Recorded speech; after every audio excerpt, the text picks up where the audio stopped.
Okay. My next two guests have been traveling on the Starship Enterprise for much of this century. They say they've taken their final voyage. I hope so, because they're too old to be flying around in space. They're too old.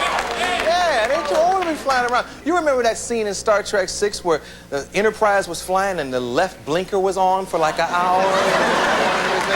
It's terrible. Please welcome the senior citizens of outer space, Captain Kirk and Mr. Spock, William Shatner, and Leonard Nimoy. They're too old.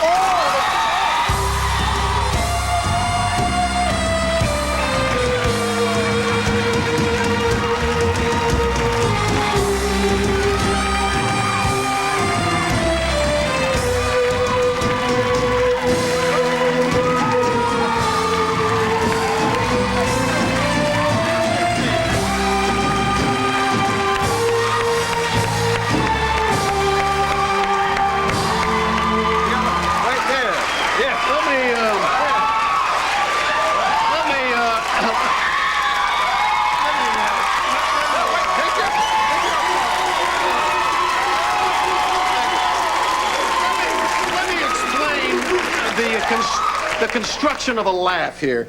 We're often asked, you know, he directs a film, I direct a film, how do you do it, you know? And he says, no, I won't do that. And I said, no, I would. Well, he said, let's do the beards. I said, no, I don't want to do the beards. He said, the beards are funny. I said, I don't think the beards are funny. Well, I did the beards. They're funny.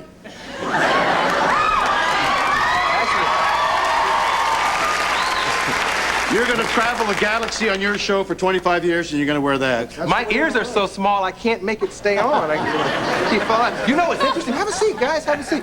What's interesting is it just won't stay on. Put it on your earring. Yeah, hang it from there. What's interesting is as I was doing that intro, and I'm doing the little jokes and everything, Trekkies and fans are so into you guys. There were some people looking at me like, they start pouting, you know, it's like, don't do old jokes about the guys. I thought they were wiping away the sweat, the spit. Oh, yeah, that group over there. Yeah. They looked sad, but they were actually just wiping away the spit. Well, now, I said Trekkies, but there is another word that is more sophisticated. People. Oh. Trekkors, Trekkettes. Which do you prefer? I don't know. Which do you prefer? There's been an ongoing controversy about that. You're right. For about 10 years, some people who are referred to as Trekkies kind of resent it because they think it's diminutive. It's like a put down, and they prefer to be called Trekkers. Yeah. But I don't know why. I don't know why. Why can't you be a Trekkinian? I mean, what does that name mean? I mean, I've never come to grips with that. And I guess I never will. It means big houses for both of your families. That's what it means. On our 6-city tour here. Yes, I got so much stuff back here we got to talk about. First of all, what's in this and why should I buy it? We have been doing a number of cities as a kind of a 25th anniversary tour, saying hello to, we've never done this before, the two of us together out in public. And the punchline of this thing is they've been to galaxies, strange places, dealt with strange planets, strange alien people and so forth. The one thing they've never faced before together is a live audience. And so we've been out. It's a lot of fun. We did 3 cities. It went extremely well. It was videotaped, and we're doing 6 more cities. Next week we're in Anaheim, Seattle, San Jose, San Mateo, Boston, New York, and Philadelphia. All that stuff.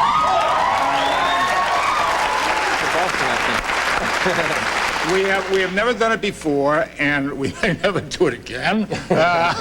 It's a lot of fun, and it's really spontaneous because we hardly really know what we're going to do from night to night. There are so many stories. Not unlike you. You know? That's right. That's right. On the other hand, you could buy this thing, you could play it, knock out the tab, and use the tape for something else. I wouldn't do that. I'm a big fan of yours. Well, as a matter of fact, I'm such a fan. I sometimes go to Brandon Tartikoff's office and put a glass on the door to find out if there's going to be another Star Trek. I mean, what have you heard?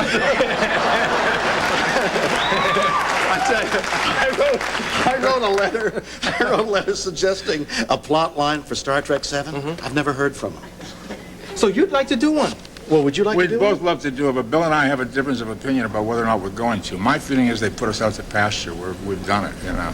On the other hand, I could get you a stethoscope, and you could really listen in on the actors. I'll keep my ear to the door. Yeah, We'll take a commercial. Let's take a commercial. Come right back with the.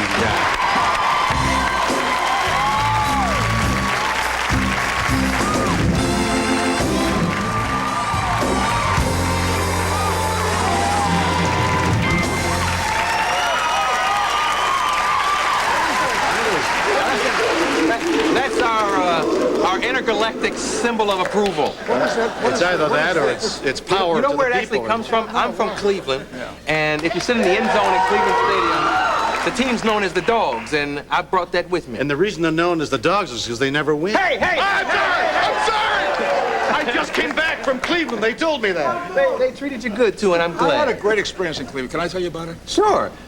And we first can not talk about this book. Wait a minute. Well, we were doing a series. The first time that we ever did this was in an episode called Amok Time, in which Spock was in heat and had to go back to his home planet to And the week after this, I don't know if I ever told you this, the week after that show was on the air, I was in Cleveland to appear someplace, and I was being driven in a car. We stopped at a traffic light, and a lady pulled up beside us in the car and recognized me, and she went like that. I thought, oh, that's great. You know, we were just on the air a couple of days ago for the first time. So I rolled down the window and I said, can you do it with your left hand? And she got about like that. She said, I speak it with an accent. That's cute. That's cute. You know what? Actually, I have a clip of the first time you two worked together on an episode. I think Sandy showed me that clip. I love this thing. Watch this. I've never seen it. It is the only possible way to get Mitchell off this ship. If you mean strand Mitchell there, I won't do it. The station is fully automated. There's not a soul on the whole planet. Even the ore ships call only once every 20 years. Then you have one other choice. Kill Mitchell while you still can.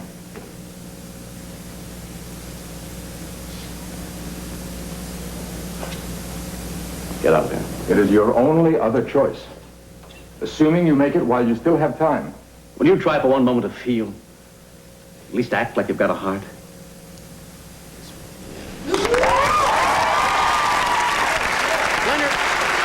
Leonard looks like his doll. You look like the doll. Look, I got like 20 seconds. Do it. Tell them about that. Well, this is a book called Believe that Shatner and Tobias wrote that we've extracted a play from. It's on the book stands right now. The play is called Harry and Arthur. Leonard and I might do it. It's there, but Believe, this book is really a good read. Suggest you go down to your bookstore and buy it and have fun. Okay. Leonard Nimoy, William Shatner, we'll be right back. Thank you, gentlemen. Thank you.